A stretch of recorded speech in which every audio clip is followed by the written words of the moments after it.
네, 안녕하세요. 창필직입니다. 오늘 말씀드릴 주제는 요즘 1인 창업자분들이 많으신데 1인 창업으로 배달 매장 자리를 찾는 방법에 대해서 좀 말씀을 좀 드리려고 합니다. 부제로는 크레페 가게 자리 찾는 방법이라고 지어봤는데요. 며칠 전에 구독자 한 분을 제가 만나게 됐습니다.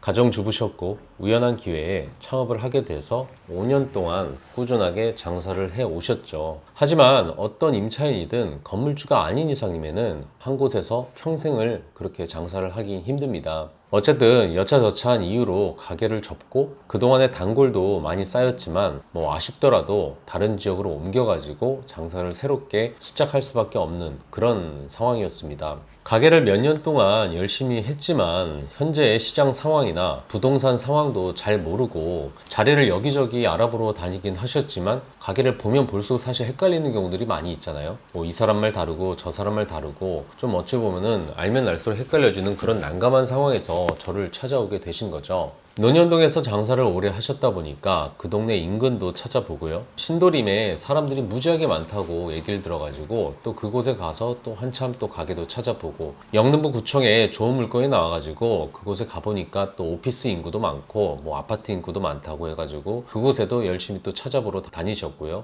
월세가 얼마가 적당한지에 대해서도 물어보시고, 그리고 투자금이 적은데 그 지역이 또 몇 평짜리인데 거기 권리금이 적정 권리금이 얼마예요? 적정 월세가 얼마예요? 저한테 물어보셨을 거 아니에요. 본인이 갔다 온 지역 중에서 또 어떤 곳이 또 제일 난 것처럼 보이느냐 또 이렇게 물어보시는데, 사실 저는 그런 질문들이 가장 난감합니다. 그리고 제가 그분의 질문에 대한 단순한 답변을 드리기보다는 그 지역을, 어느 지역을 제가 또 추천하는 것이 아니라 본인이 하고 있는 그 업종의 가게를 구할 때 어떤 관점에서 구해야 되는지에 대해서 좀 설명을 좀 드리게 되었습니다. 우선 팔고자 하는 그분이 여태까지 5년 동안 영업을 했던 크레페 가게, 크레페라는 업종에 대한 그런 본질부터 한번 물어봤습니다. 크레페라는 음식은 나이 드신 분들은 조금 생소하게 느끼실 수가 있는데, 얇은 전병에 이것저것 재료를 넣고 음료와 함께 식사 대용으로도 먹을 수 있는 그런 요리였고요. 가장 잘 팔리는 크레페의 단가는 6,000원 정도라고 합니다. 6,000원이면 한 끼 식사로도 어느 정도는 좀 지불할 수 있는 그런 금액이겠죠. 주 고객이 누구냐고 여쭤봤습니다.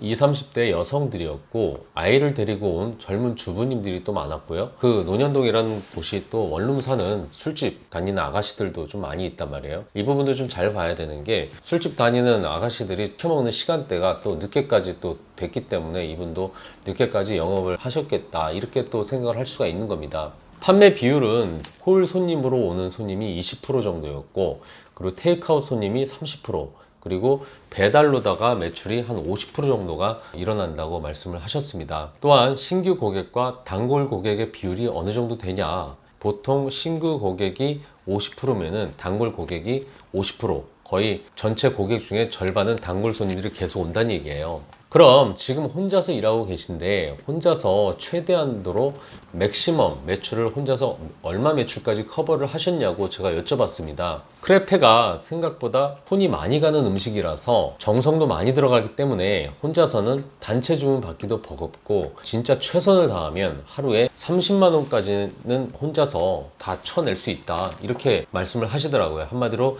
내가 하루 최대한도로 맥스로 일어날 수 있는 매출은 30만 원이었던 겁니다. 이걸 한 달로 계산하면 1,000만 원이 되겠죠. 그리고 마지막으로 여태까지 운영을 해왔던 그 가게의 임대료가 얼마인지에 대해서 여쭤봤습니다. 월세는 50만 원이었다고 합니다. 어쨌든 대충 여쭤본 바로는 이 정도의 답변이 나왔습니다.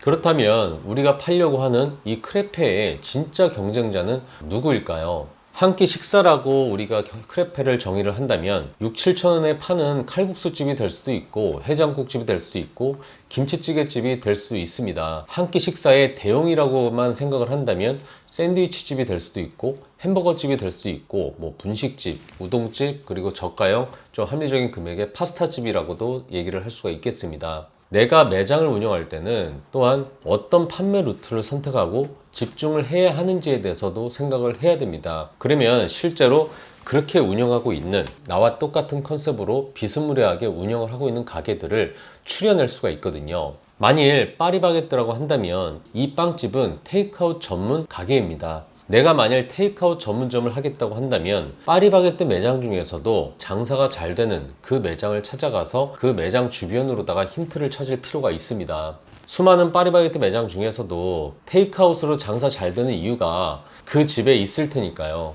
같은 테이크아웃 전문 가게라고 해도 파리바게뜨와 담배 가게라고 불릴 수 있는 편의점은 또 다릅니다. 파리바게뜨는 그 동네 1000세대 3000명만 잡고도 그곳에 입점을 할 수가 있지만 지하철역 바로 앞에 있는 편의점은 그 지하철역을 이용하는 수만 명의 고객들을 대상으로 장사를 합니다. 크레페 가게는 그 동네 3000명만을 타겟으로 운영하기에는 참 어려운 업종이죠. 찾아올 수 있는 수만 명을 대상으로다가 장사를 해야 타산이 어느 정도 나올 수 있는 그런 업종입니다. 파리바게뜨는 그 동네 사람들이 일주일에 2번 정도 오게 하면서 매출을 나지만 크레페 가게는 그 지역 사람들이 2달에 1번씩 오게 하면서 매출을 내야 되는 거죠. 그러면 지하철 역세권 자리 좋은 곳에 들어가야 되는데 그러기에는 권리금이나 임대료가 무지하게 높고 여태까지 혼자서 운영을 해왔고 앞으로도 혼자서 운영을 해야 되는데 사람들이 몰아닥쳐서 설사 장사가 잘 된다고 하더라도 그것을 소화할 수 있는 인력이 없습니다. 맥스로 커버할 수 있는 매출, 내가 혼자서 하루 최대한도로 커버할 수 있는 매출이 30만 원이니까요. 상권이 좋은데 들어갔을 때는 쳐낼 수가 없게 되는 거잖아요. 인력을 새롭게 뽑으면 된다고 이야기할 수도 있지만 1인 창업과 여러 명이 함께하는 창업은 전혀 결이 다른 창업이기 때문에 리스크가 큽니다. 그러면 상권 좋은 곳과 권리금 높은 곳, 임대료가 높은 곳, 평수가 큰 곳은 일단 제외를 하게 됩니다. 두 번째로는 어떤 지역으로 가야 되는가 그 부분인데 여기서 중요한 게 경쟁업소 중에서 장사 잘 되는 곳이 어디인가를 먼저 찾아야 됩니다. 20, 30대 여성이 좋아하고 아이들에게 먹이려는 엄마들이 자주 찾을 수 있고 밤늦게 술집 아가씨들도 즐겨 먹는 음식을 팔면서 배달을 위주로 장사를 하는 집, 그 집이 뭔지에 대해서 찾아봐야 된다는 거죠. 샌드위치로는 뭐 서브웨이나 퀴즈노스 같은 샌드위치 브랜드들이 있고요. 햄버거로는 뭐 맘스터치라든지 롯데리아 같은 브랜드도 있습니다. 샐러드로는 뭐 샐러디 같은 오피스가의 프랜차이즈 브랜드들도 있고 파스타로는 뭐 파스토보이 같은 저가 파스타집도 있습니다. 분식으로는 뭐 동대문 엽떡 같은 배달 떡볶이 집들도 있고요. 근데 여기서 중요한 건 그 각각의 아이템들을 파는 집들이 개인적으로 운영하는 집들이 아니고 프랜차이즈 브랜드, 그 가맹점들을 찾는 게 중요합니다. 왜냐하면 그 프랜차이즈 홈피에 들어가면 그 가맹점들 주소가 나와 있거든요. 우선은 앞서 이야기한 브랜드 중에서 세계적인 기업이라든지 랜드마크 지역으로 들어가는 그런 브랜드는 일단 제외를 합니다. 그런 브랜드들은 일단 상권이 좋은 곳에 들어가거든요. 우리처럼 돈 없는 사람들을 창업시켜주는 그런 브랜드를 찾아야 되지 좋은 상권에 들어가서 투자형으로 운영을 하는 그런 브랜드들을 기준으로 삼으면 안 됩니다. 그러면 앞서 이야기한 그 브랜드 중에서 어떤 브랜드를 선택을 해야 될까요? 샐러드 전문점은 보통 오피스가 많은 젊은 여성분들 타겟으로 하기 때문에 아무래도 그 사무실이 많은 오피스 상권일 것이고요. 떡볶이 배달은 여성분들이 좋아하긴 하지만 맵다 보니까 애들 먹이기에는 좀 그렇습니다. 그러면 크레페처럼 젊은 여성들이 식사 대용으로 하면서 엄마가 아이들을 먹이기에도 좀 좋으면서 배달로도 자주 시켜 먹으면서 창업 비용도 별로 안 들이고 창업을 시키는 브랜드는 저가 파스타 배달 전문점들이겠죠. 그러면 파스토보이 같은 저가 파스타 배달 브랜드들을 다 모아놓는 겁니다. 되게 많을 거예요.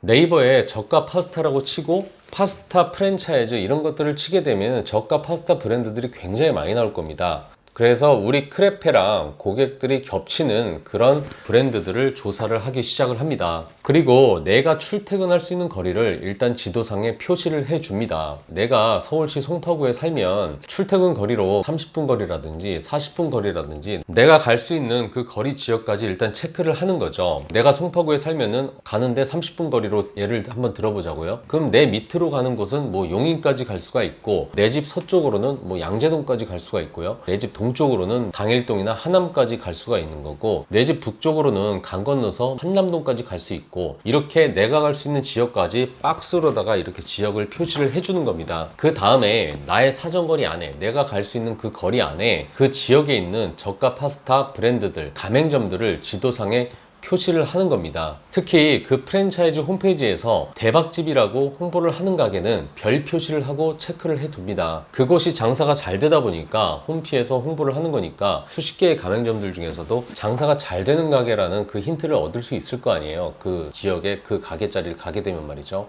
10개 매장이든 100개 매장이든 그 가맹점들을 지도상에 표시를 하고요. 주소를 수첩에 적고 내 집에서 가까운 매장부터 남편은 운전시키고 남편이 그곳에서 그 주소에 내려주면은 나는 내려가지고 그 집 상태를 확인하고 그 가게 인근 매장들 임대문의가 붙어있는 가게들을 찾습니다. 내가 돈이 많다면 부동산 가서 좋은 자리 없냐고 물어봐도 됩니다. 그렇지만 별로 돈이 없다면 임대문의 적힌 가게를 찾으세요. 임대문의가 그냥 적혀있는 가게는 무걸리인 자리들이 많이 있거든요. 대신에 부동산도 들리긴 해야 됩니다. 내가 찍은 그 저가 파스타 가게의 보증금이나 권리금, 임대료도 또 물어봐야 되는 거니까 그렇게 그 저가 파스타들 옆에 있는 그 가게들의 조건들을 다 파악을 하고요. 그 중에서도 임대 조건이 제일 괜찮은 그런 매장을 몇 개 추립니다. 그 다음 그 매장들을 집중적으로 상권 분석을 해야 됩니다. 그 지역 배달 매장들의 개수, 경쟁자가 적어야 되니까요. 그리고 그 배달 파스타 집들의 매출과 오토바이가 문 앞에 몇 대가 서 있는가, 배달의 민족 어플하고 요기요 같은 데 들어가 가지고 고객들의 평가와 어떤 게 또 잘 나가는지 그 잘 나가는 매장들을 또 답사하고 직접 시켜 먹어 보기도 하고요. 파악이 끝나면 투자금이 적게 들어가는 매장을 또 파악을 해야 됩니다. 내가 들어가는 건물이 새 건물이라서 좋고 헌 건물이라서 안 좋고 이렇게 판단을 하는 게 아닙니다. 새 건물은 새로 하려면 아무리 허접하게 한다 하더라도 인테리어비가 들어갑니다. 특히 먹는 장사 하려면 전기도 또 승합을 해야 되고 가스도 가게 안으로 들어오게 하려면 또 인입 비용도 따로 들어가고 바닥도 고르지가 않으면 미장 작업도 해야 되는 거고 천정도 뚫려 있으면 또 어느 정도 또 막아줘야 되고 생각보다 인테리어 공사 외에도 들어가는 비용들이 굉장히 많이 있습니다. 오래된 헌 건물이라고 해도 그 전에 식당을 했던 자리라서 가스도 들어와 있고 전기도 승합할 필요 없이 넉넉하게 들어와 있고 주방 공사도 어느 정도 되어 있고 또 바닥도 타일이라도 다 깔려 있게 되면은 그거는 내가 다시 하게 됐을 때 돈 들어갈 게 별로 없게 돼요. 어차피 배달로 하는 게 주력인데 홀 꾸미는데 너무 많은 돈을 들일 필요는 없잖아요. 그렇게 투자금을 들여가지고 들인 것을 회수를 하느냐, 회수할 일이 없는 곳을 내가 찾느냐, 이런 것도 따져봐야 되는 거죠. 그리고 배달집을 구하는 데 있어서는 좀 신축 건물은 좀 피하시길 바랍니다. 오래된 건물은 건물주들이 건물을 살 때 대출을 처음에 받았다고 하더라도 그쯤 되면 이제 얼추 다 갚았을 테고요. 건물 수익률보다는 건물 가치가 높아지는데 더 신경을 많이 쓰기 때문에 임대료에 대해서 좀 낮춰줄 여지가 있는데 새로 진 건물들은 건물주들이 이제 갓 샀기 때문에 건물 살 때 그냥 현찰 주고 사는 사람이 몇 있겠어요. 아무래도 대출을 많이 받았기 때문에 임대료 받아가지고 또 대출 이자도 내고 또 내가 또 수익도 어느 정도 좀 내야 되기 때문에 월세가 또 떨어지기가 좀 힘이 듭니다.